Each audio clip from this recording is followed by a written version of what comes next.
وجاوزنا ببني إسرائيل البحر فأتوا على قوم يعكفون على أصنام لهم قالوا يا موسى اجعل لنا إلها كما لهم آلهة قال إنكم قوم تجهلون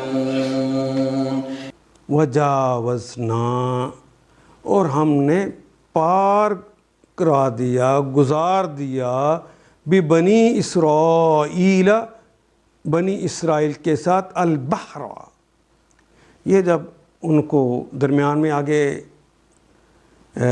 سمندر آ گیا، سمندر جو اس کا بحر احمر کہتے ہیں، یہاں سے بحر احمر کو پار کروایا ہے۔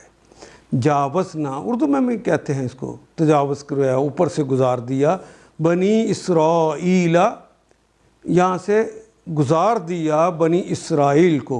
یہ شاید نہر سویس اور اسماعیلیہ جہاں پر ہے اس کے درمیان کوئی جگہ تھی جہاں سے بحر احمر کو یہ اندر سے چل کر کراس کر کے باہر چلے گئے۔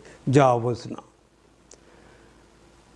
فآتو، پس آتا ہے، بار بار آ رہا ہے کلمہ واو الف جمع کی علامت، علی قوم، وہ اس کو کراس کر کے آئے تو وہاں پر آئے علی قوم، اس قوم پر، یاکفون، عاکفہ یاکفو، عین یا کاف سے یہ کلمہ نکلتا ہے، ناصرہ ینصرو کا باب ہے، لیکن اعتکاف کرنا تو اردو میں بھی استعمال کرتے ہیں۔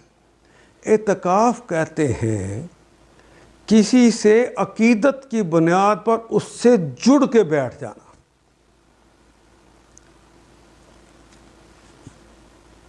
جو کہ عقیدت کے ساتھ بیٹھے ہوئے تھے، علی اصنام، علی پر اسنام، بت، جو اپنی عقیدت کے ساتھ بتوں کے ساتھ جڑے ہوئے تھے، لہم، جو ان کا لام کے لیے، اور ہم، ان سب کے جو بت تھے اور ان کے ساتھ وہ جڑے ہوئے تھے، اس قوم پر وہ پہنچے۔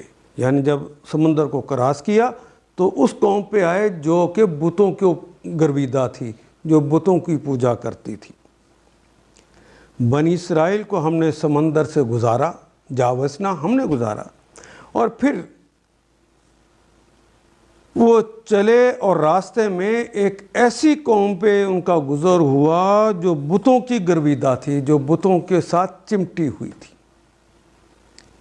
کہنے لگے، قالو، تو انہوں نے کہا، یا موسیٰ، اے موسیٰ علیہ السلام، اجعل، جعلہ اس نے بنایا، یا جعلو وہ بناتا ہے یا بنائے گا، اور اجعل بنا دے، لنا ہمارے لیے، لام کے لیے، نہ ہمارے لیے بنا دیجئے، الہن، کوئی الہ بنا دیجئے، کوئی معبود بنا دیجئے، کما، جیسے کہ، لہم، جیسے کہ ان کے لیے ہے۔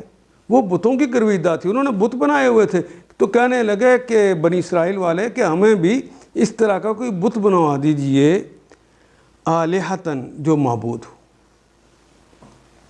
کہنے لگے، اے موسیٰ، ہمارے لیے بھی کوئی ایسا معبود بنا دیجئے جیسے ان لوگوں کے پاس معبود ہیں۔ قالا، تو حضرت موسیٰ علیہ السلام نے ارشاد فرمایا، انکم قوم تجہلون، انکم، بے شک تم سب لوگ، قوم، تم سب لوگ وہ قوم ہو، تجہلون، جو جہالت بازی کرتی ہے، جو نادانی کرتی ہے، جو بیوقوف ہو۔ اللہ تمہیں فضلنکم علی العالمین کی نوید سناتا ہے اور تم بتوں کے آگے گر رہے ہو، تم سے بڑھ کر کون جاہل ہوگا۔ ان آیات کو ایک دفعہ پھر تلاوت خود کیجیے، عربی مبین پڑھتے ہوئے دیکھیے، کیا بات پوری اندر اتر رہی ہے؟